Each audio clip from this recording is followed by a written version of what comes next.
Now, the Climate Change Minister, Chris Bowen, has got a busy month ahead. He's jetting off again, this time to Egypt for the United Nations Climate Change Conference. They love these conferences, don't they? It seems the United Nations actually now runs this country's energy policy, and soon it'll be running our agriculture policy too, with Bowen declaring he'll match Joe Biden's pledge to drastically cut global methane emissions in the next decade or so. The New Zealand government, as we mentioned yesterday, signed up, announcing a new tax on the emissions from cow burps and cow dung. Farmers there, understandably, are pretty ticked off. A lot of farmers that are contacting me are feeling pretty upset would be a mild understatement. It's kind of feeling very ropeable. The message I'm getting from farmers is we must oppose this. Now, wait for the backlash from our farmers here. I mean, here we are now, literally talking climate policy bulldust about climate policy bulldust. Let's bring in the Shadow Climate Change and Energy Minister, Ted O'Brien. He joins me from Brisbane. Good to talk to you, Ted. Just how big a deal is this going to be if we look at either taxing or curbing methane emissions from cows in this country? Well, first and foremost, Chris, it's another broken promise, another day, another broken promise. Labor were silent about this in the lead up to the election.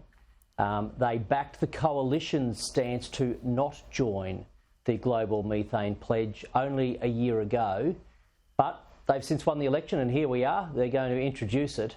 It is going to have a devastating impact across the country. It doesn't matter if you're a cattle farmer, sheep farmer, dairy farmer. You are going to be hit, and we know that those farmers can't bear the cost, so that will pass on through increased prices to consumers. Look, this Labor's tax on the T-bone. Tax on the T-bone, all right, but not to mention the whole industry, as you say, the dairy industry and all the farmers who are running sheep and cattle add to the cost of meat. People have to lose some of their stock. It's just lunacy, right? This is the sort of crazy climate policy that we've heard people talk about. And we say, oh, no, that's never actually going to happen. Well, here it is. They're actually talking about stopping the farting of our cows because this is destroying the planet. How do we fight back against this madness? Well, I think doing exactly what we're doing now for starters, which is to point it out for being nothing but absolute rot. It's rubbish, and we shouldn't be going down this path. I mean, the week began with a warning from our biggest energy companies that prices are going to soar by 35% in the next 12 months. The week ends with the government coming out saying, guess what we're going to do? We are going to try to join a global pledge, which is only going to make things a lot harder, a lot more expensive. Our traditional industries include agriculture and resources. They're the very industries that are going to be hit, and they're the industries that are going to be devastated by the price increases with power. I mean, there's two parallel universes, I feel, at the moment, Chris, and that's me being at that energy summit, by the way.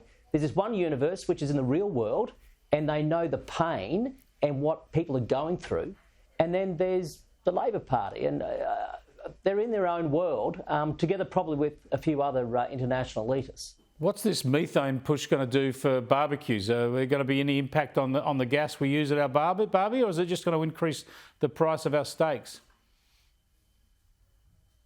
Look, I think your cutlets are going to go up, your steak, it's going to go up. Everything is going to be impacted that comes from sheep, cows, so your milk, your yogurt, your cheese, you name it, because the objective here is to really reduce people's consumption of these proteins.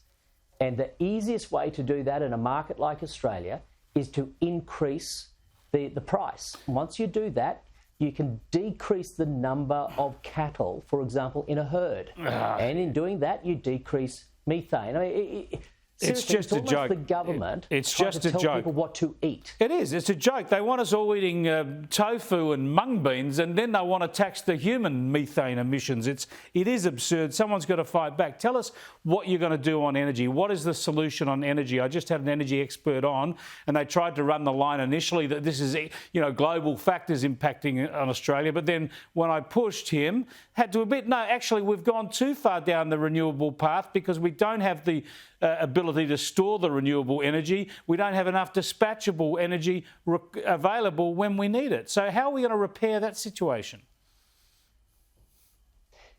I think, Chris, we want renewables to be a success, but Labor are setting them up for failure because they're putting way too much pressure on them to deliver where they cannot. My biggest concern right now is the premature closure of baseload power before there is a replacement there, right? And that's going to create a gap.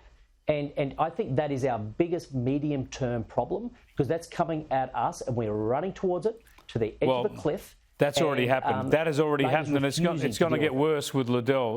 We'll keep on that. It's going to get a lot worse. It is indeed. Thanks for joining us, Ted. I appreciate it. Ted O'Brien there, who's the Shadow Climate and Energy Minister for the Coalition.